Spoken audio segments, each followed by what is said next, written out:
کیا آپ سب کو معلوم ہے کہ دو ایسے سمندر ہیں جو بہت قریب ہیں، لیکن ایک سمندر کا پانی کھارا ہے اور ایک سمندر کا پانی میٹھا ہے، لیکن وہ آپس میں نہیں ملتے۔ کیا آپ کو یہ بات معلوم ہے کہ سمندر کے کتنی گہرائی تک کون سے کلر کی روشنی ہوتی ہے؟ کیا آپ کو یہ معلوم ہے کہ سمندر کے اندر اندھیرا ہے؟ کیا یہ بات آپ کو معلوم ہے کہ سمندر کے اندر بھی لہریں ہوتی ہیں؟ اس بات کو ثابت کرنے کے لیے سائنس کو کتنے سال لگ گئے ہوں گے، لیکن یہ بات پہلے سے قرآن مجید میں موجود ہے۔ یہ حیران کرتی ہے۔ تو آج ہم اسی کا نالج لینے والے ہیں۔ تو چلیے پھر دیکھیں کہ قرآن سمندر کے بارے میں کیا فرماتا ہے اور اس کی حقیقت کیا ہے۔ اب ہم تذکرہ کریں گے علم بحر کے بارے میں، اوشنوگرافی کے بارے میں۔ اور اوشنوگرافی کے فیلڈ میں قرآن مجید میں اللہ سبحانہ تعالیٰ فرماتے ہیں سورہ فرقان میں، سورہ نمبر 25 آیت نمبر 53 میں 53 میں، اللہ سبحانہ و تعالیٰ نے دو قسم کے پانی بنائے ہیں، ایک پینے والا اور میٹھا اور دوسرا کھارا اور کڑوا، اور دونوں کے بیچ اللہ نے ایک برزخ بنایا ہے، بنا دکھنے والا ایک ویل، ایک پردہ۔ عربی میں لفظ برزخ، برزخ کے معنی پردہ۔ جس طریقے سے انسان مرتا ہے اور واپس سے قیامت میں اٹھنے کے پہلے ہم کہتے ہیں برزخ میں ہے، انسین، جو دیکھے نہیں جا سکتا ہے وہ زندگی، قرآن میں کہا گیا برزخ، نہ دیکھے جانے والا پردہ۔ قرآن میں پھر سے اس کا ذکر ہے سورہ رحمان میں، سورہ نمبر 55 آیت نمبر 19 اور 20 میں، جو آج ہمارے ننھے سے قاری نے اس کی تلاوت کی۔ مرج البحرین یلتقیان بینہما برزخ لا یبغیان، کہ اللہ سبحانہ و تعالیٰ نے دو قسم کے پانی بنائے جو آپس میں ملتے ہیں، لیکن ان کے درمیان ایک برزخ ہے، ان کے درمیان ایک پردہ ہے۔ لوگ پہلے جانتے تھے کہ دو قسم کے پانی ہیں، کھارا اور میٹھا، کھارا پانی میٹھا پانی، لیکن مفسرین قرآن یہ نہیں سمجھ پاتے تھے اللہ تعالیٰ کیا کہنا چاہتا ہے جب کہتا ہے کہ کھارے اور میٹھے پانی کے درمیان برزخ ہے۔ پانی آپس میں ملتا ہے لیکن یہ ایک دوسرے سے گھل مل نہیں سکتا۔ کھارا پانی اور میٹھا پانی ملتا ہے لیکن ان کے درمیان برزخ ہے، تاکہ ایک پانی دوسرے پانی میں مل نہیں سکے۔ مفسر قرآن یہ سمجھ نہیں پاتے تھے اللہ تعالیٰ کیا فرمانا چاہتا ہے۔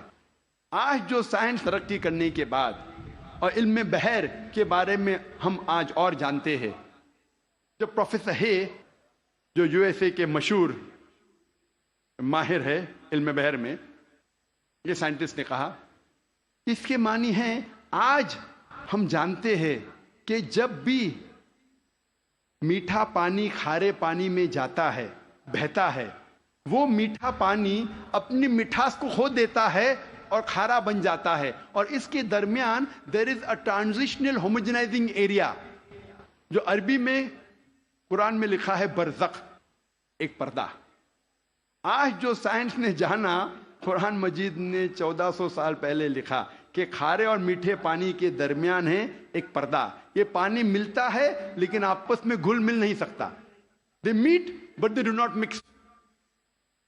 اور سب سے بہترین مثال جو ہم آنکھ سے دیکھ سکتے ہیں وہ ساؤتھ افریقہ میں، in the southern part in the Cape area، دونوں کھارا اور میٹھا پانی ملتا ہے، ہم دیکھ سکتے، ہم یہ بھی دیکھتے ہیں کہ دونوں پانی کا رنگ الگ ہے۔ یہ مثال ہم ایجپٹ، مصر میں بھی دیکھ سکتے ہیں، جب river Nile flows into the Mediterranean sea, river Nile بہتی ہے میڈیٹرینین سی میں۔ اور سب سے بہترین مثال ہے گلف سٹریم، جو ہزاروں میلوں تک چلتی ہے۔ گلف سٹریم شروع ہوتی ہے گلف آف میکسیکو میں، نارتھ ورڈ جاتی ہے towards the east coast of North America, پھر جاتی ہے eastward towards the west coast of Europe, ہزاروں میل بہتی ہے، دونوں پانی لیکن علیحدہ ہے، یا سپریٹ، ڈسٹنکٹ۔ اگر آپ کشتی میں سفر کر رہے ہیں اس گلف سٹریم کے کنارے پہ، اور پانی ایک طرف سے لیں گے اور پانی دوسرے طرف سے لیں گے، تو پتہ چلتا ہے ایک پانی میٹھا ہے ایک کھارا۔ اس کی حرارت اس کی ٹیمپریچر بھی ڈفرینٹ ہے. قرآن مجید میں اس کا ذکر ہے 1400 سال پہلے. میں اور ایک مثال پیش کروں گا قرآن مجید میں علم بحر کی.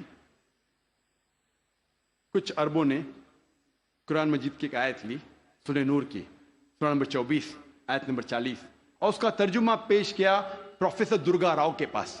پروفیسر درگا راؤ اس وقت کنگ عبدالعزیز یونیورسٹی جدہ میں پڑھاتے تھے اور وہ ماہر تھے علم بحر میں. He was a Marine geologist.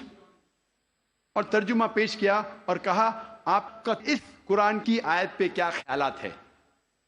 قرآن مجید میں لکھا ہے سورہ نور میں سورہ نمبر 24 آیت نمبر 40 میں کہ انکار کرنے والوں کے ذہن کی کیفیت ایسی ہے جس طریقے سے سمندر کے گہرائی میں اندھیرے پر اندھیرا، موج پر موج، لہر پہ لہر، اس کے اوپر بادل. جب انسان اپنے ہاتھ کو آگے کرتا ہے وہ دیکھ نہیں سکتا. اللہ جسے روشنی نہیں دیتا وہ دیکھ نہیں سکتا. یہ آیت کا ترجمہ سننے کے بعد پروفیسر درگا راؤ نے کہا کہ یہ عام سمندر کا ذکر نہیں ہے، یہ ایک گہرے سمندر کا ذکر ہے. اور پہلے انسان یہ نہیں جانتا تھا کہ سمندر کی گہرائی میں اندھیرا تھا. سینکڑوں سال پہلے، 100-200 سال پہلے جب سب مرین ایجاد ہوئی اور جب انسان سمندر کی گہرائی میں گیا تب انہیں پتا لگا اور تب محسوس ہوا کہ سمندر کی گہرائی میں اندھیرا ہے.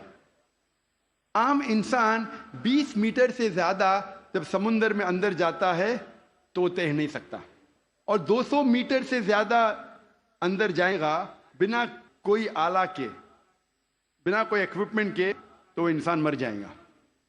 آج سب مرین کے ذریعے ہم انڈر واٹر جا سکتے، ہمیں پتا چلتا ہے کہ سمندر کی گہرائی میں اندھیرا ہے. پروفیسر درگا راؤ نے کہا اندھیرا 2 وجہ کے لیے ہے. سب سے پہلی وجہ ہے جب روشنی پانی میں داخل ہوتی ہے، روشنی کی کرن، تو ایک کے بعد ایک رنگ پانی میں جذب ہوتا ہے.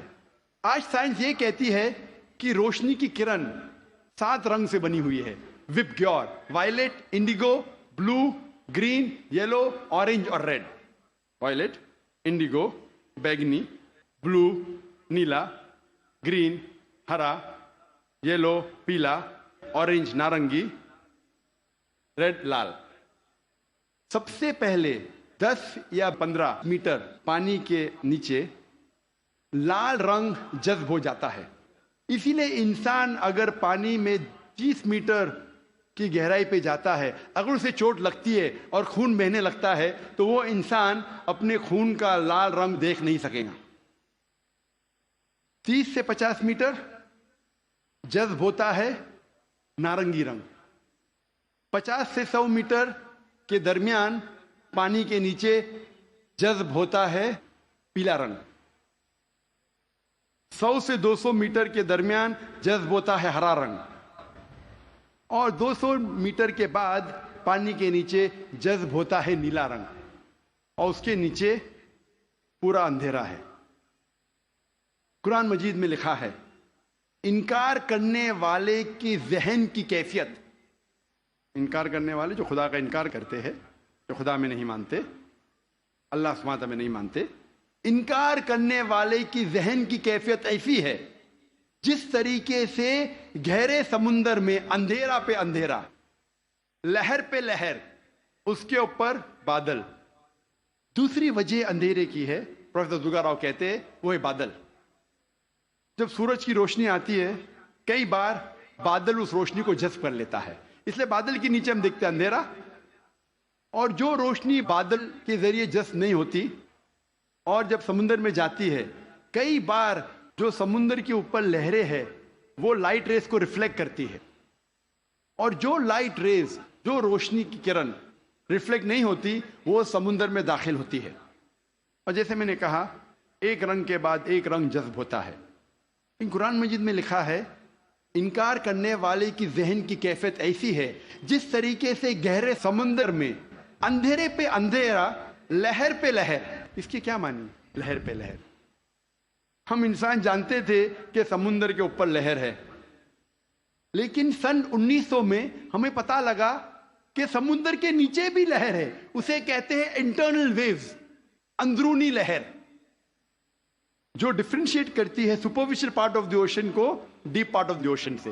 یہ اندرونی لہر تقسیم کرتی ہے سمندر کو اوپری سے اور اندرونی حصے میں.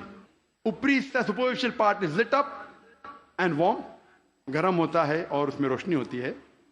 جو گہرا بھاگ ہوتا ہے سمندر کا وہ اندھیرا ہوتا ہے اور ٹھنڈا ہوتا ہے. یہ انٹرنل ویوز، اندرونی لہر ہمیں پتہ چلی تقریباً 110 سال پہلے. قرآن میں لکھا ہے لہر پر لہر، یعنی اندرونی لہر کے اوپر ہے سپرفیشل ویوز. اسی لیے مچھلیاں بھی جب گہرائی میں جاتی ہے وہ دیکھ نہیں سکتی، اپنی خود کی روشنی لے جاتی ہے. Due to chemical reaction مچھلی خود کی روشنی کے ذریعے دیکھ سکتی ہے گہرے اندھیرے میں. پروفیسر درگا راؤ نے کہا کہ یہ کتاب قرآن مجید انسان کی لکھی ہوئی کتاب ہو ہی نہیں سکتی. اور پروفیسر درگا راؤ نے کہا یہ کتاب خدا کی طرف سے ہے. تو کیا اب آپ کو لگتا ہے کہ قرآن مجید کسی انسان کا لکھا ہوا ہے؟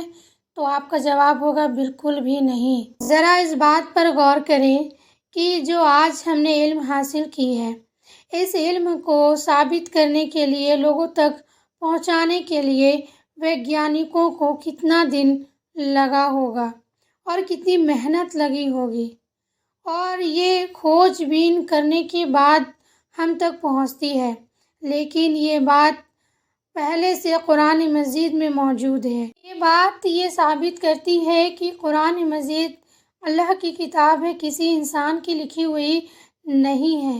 اور جب یہ بات ثابت ہوتی ہے کہ یہ اللہ کی کتاب ہے تو ہر انسان کو چاہیے کہ اس کتاب پر غور و فکر کرے اور اس کے حساب سے عمل کرے.